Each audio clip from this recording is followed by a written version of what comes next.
upholding scientific research and discovery in respect, as we should, we must also be alert to the equal and opposite danger that public policy should itself become the captive of a scientific, technological elite.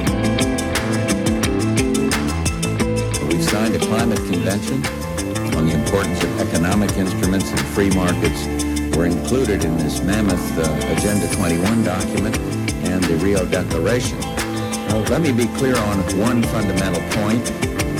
The United States fully intends to be the world's preeminent leader in protecting the global environment. Coming up, Technocracy News. And greetings from Technocracy News and Trends. Patrick Wood here, editor and founder of Technocracy.news.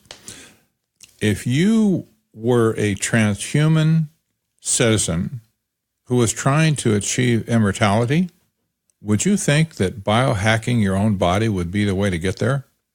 I wouldn't offhand, and I'm not a transhumanist, by the way, but the transhuman movement believes that they can achieve immortality. And they're using science, of course, to get there. Now, there's no particular evidence that this can be actually done, but that doesn't stop them from trying. And I will point out, just so you understand the link, technocracy and transhumanism have a common ancestor. Yes, they do. And that happens to be the philosophy of scientism that was originally coined and kind of articulated by Henri de Saint-Simon, who was a French philosopher that lived during the 1800 period, and he's considered to be the father of technocracy and the father of transhumanism as well. He's like one of the earliest people who wrote about such things. So people look at him as a founding father, if you will, of these two disciplines. And I could say also that as technocracy is to society, in a very real way, transhumanism is to the people who will populate the technocracy. This is kind of the big picture, and that's why sometimes I say that transhumanism and technocracy are really joined at the hip. And transhumans in general believe that they have hijacked evolution altogether and that they will be able to create humanity 2.0 through the application of science and technology. Well, this article today, titled Transhuman Dreamin, Immortality by Biohacking with Blood Transfusions. This is a strange story. It starts out, anti-aging science has never been more hyped, with breakthroughs in genetic engineering and drug discovery pushing the boundaries of what was once dismissed as science fiction. Although futurologists have said immortality is possible, most scientists believe delaying the onset of aging is more ethical, and research into this is booming. And I would generally have to agree with that, that many scientists, and it says most here, probably is true, most scientists will not buy into outright immortality where people will never die. But doing research into extending the lifespan, well, okay, there's lots of people working on that. So the gist of this article is that some people dubbed biohackers, that's a play on the concept of computer hacking, of course. Biohackers means you're hacking a biological entity, in this case, their own bodies. It says some people dubbed biohackers are willing to dabble in do-it-yourself anti-aging medicine and other hacks, which have not passed the stringent testing that normally is done, despite the high risks. Now, Lynn Cox, a biochemist at the University of Oxford, said, "We know biohacking happens all the time. There's a lot of do-it-yourself," she added. From unregulated blood transfusions to off-label pill popping, biohackers are putting their health in their own hands, rather than those of qualified doctors. The grim, somewhat vampiric practice of swapping blood between a young person and an older person is called parabiosis.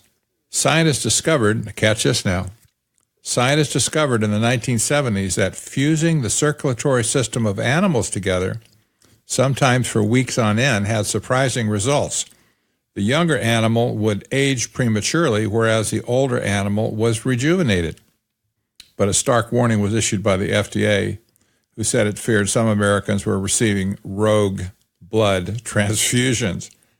So based on studies done in animals in the 1970s, fusing circulatory systems together, biohackers today are thinking, wow, if it worked for animals, it'll work for me, because I'm just an animal too, just like whatever other animals were experimented on back then. So if it worked for them, maybe it'll work for me. So off to the blood bank they go. Actually, not to the blood bank, it's off to the transfusion center to get some new blood. And people that are doing this biohacking are paying big dollars to have the right kind of transfusions. Okay, well, maybe they won't get there, but the transhuman Dreamin part is always with us. It just won't go away. And science may or may not ever produce any evidence or any tangible result in pointing us towards immortality, but these people are still willing to put their own lives on the line to find out. And likely it's going to be the hard way.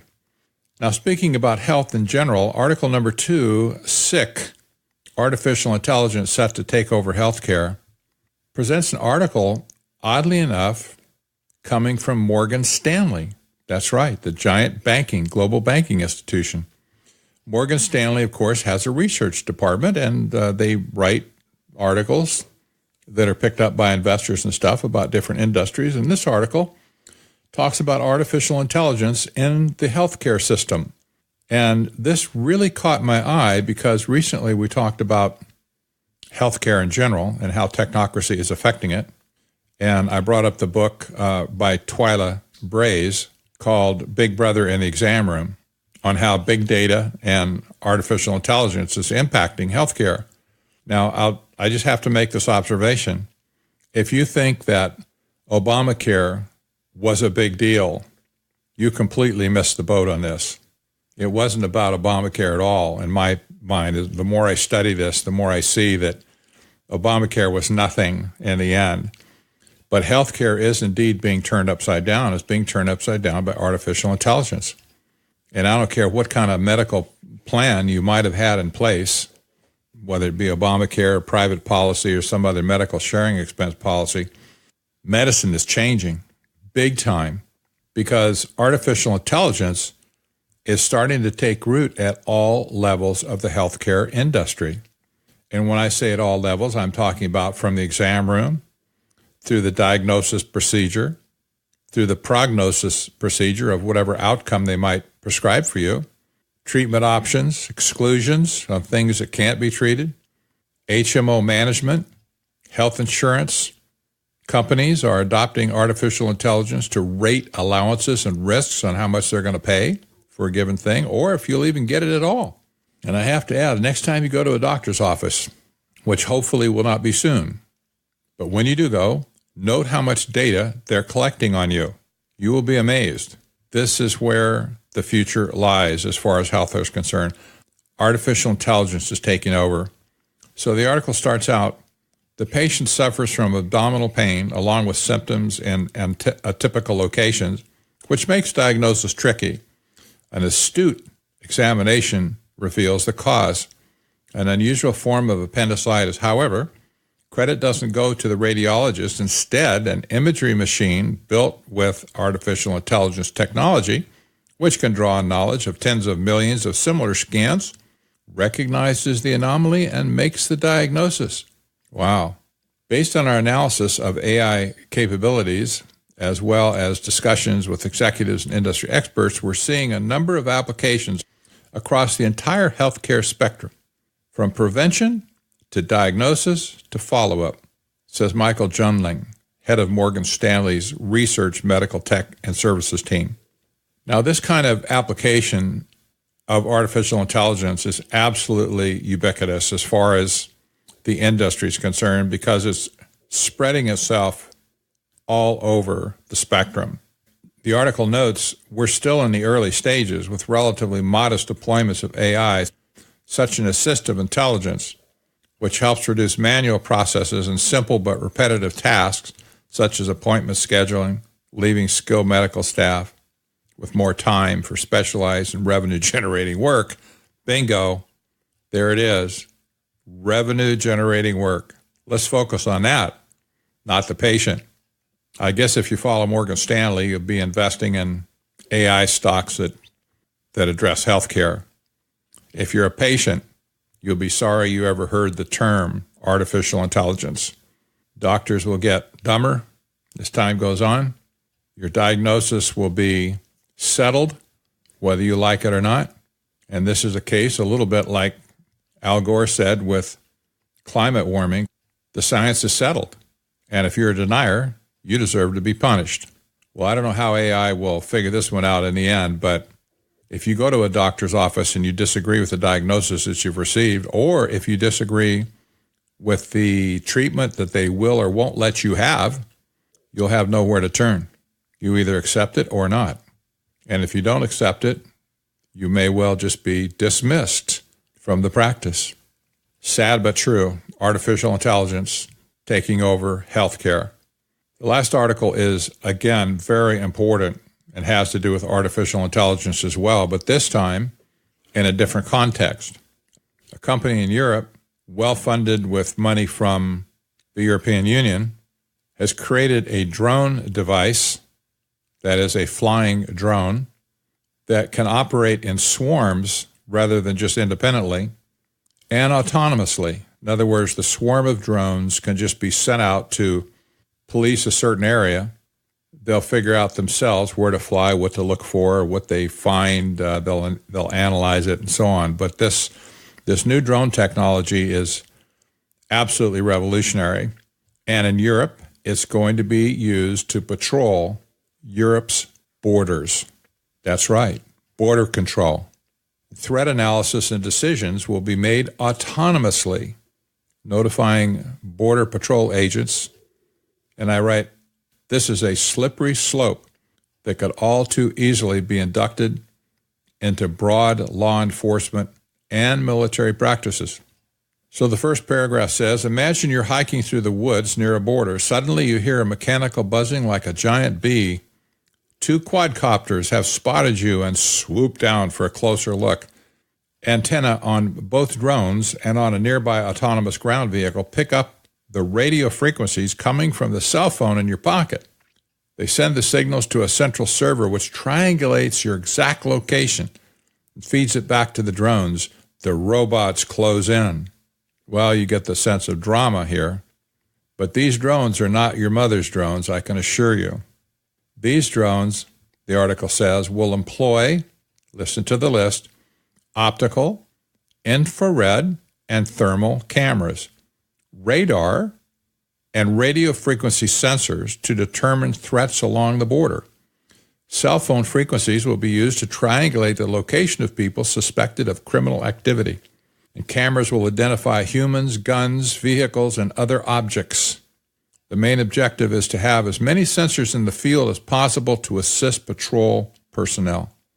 The company that's making this technology is called Roborder, R-O-B-O-R-D-E-R, and they were instructed when they originally got the grant to develop some type of robotic that it wasn't supposed to be used for military purposes. So there's some question whether or not they're following the rules of the grant in the first place. But in this case, protecting the border of Europe is not a bad idea, and my guess is it's going to take about 6 months before this technology is adopted in the United States as well. And of course, the slippery slope again is, will these autonomous robots ever be given any type of weaponry to take action directly on the spot so that they can mitigate the perceived threat? But when we say that artificial intelligence is going to control these drones, what this means is they're not going to be flown with a joystick by an operator on the ground, like most drones do today. These drones may follow a predetermined path like a border, but they will make their own decisions on what to monitor, what to swoop in and check out, and when and how to report its findings back to the central station. Well, the political will behind this is going to be interesting. In Europe, they're implementing this now. It's just in a trial stage, but my guess is it'll be rapidly rolled out to the entire border system in Europe. And I cannot imagine any reason that would stop this technology from being used on our border as well, especially our southern border. I'm not going to say if that's good or bad at this point. We still don't have a wall, and people are coming through in record numbers still on our southern border. These drones may or may not help to stem that tide. But if we implement this type of drone system to America, artificial intelligence driving autonomous drones through the skies, do we really want to see this type of technology in our police system, whether it be sheriff or city police or even in the military that operate around the United States? How about the intelligence agencies? Do we really want to see this type of technology used for spying on citizens? I don't think so. Hopefully somebody will have that ethical discussion before it's actually rolled out in America. If you haven't gotten a copy of my book, Technocracy, The Hard Road to World Order, and you're curious about connecting the dots, you really need to get a copy. It will connect the dots for you on what's going on and how science and technology is being used to control people. And, by the way, just to reiterate, I'm not anti-technology in any way, shape, or form. I love technology and what it can do for the human condition and what it can do for us personally to free us up from certain activities we'd rather not do. I love the gadgets. I love the computers. But when that technology is used wrongly to control me, or you for that matter, I balk and say, no, that's not right. And that's what technocracy is all about, controlling you and me and conditioning us to do the things that they want us to do. I say, no, it's not anybody else's place to tell me what my decision should be on how I interact with society. And I hope you feel the same way too. If you do, you have a voice.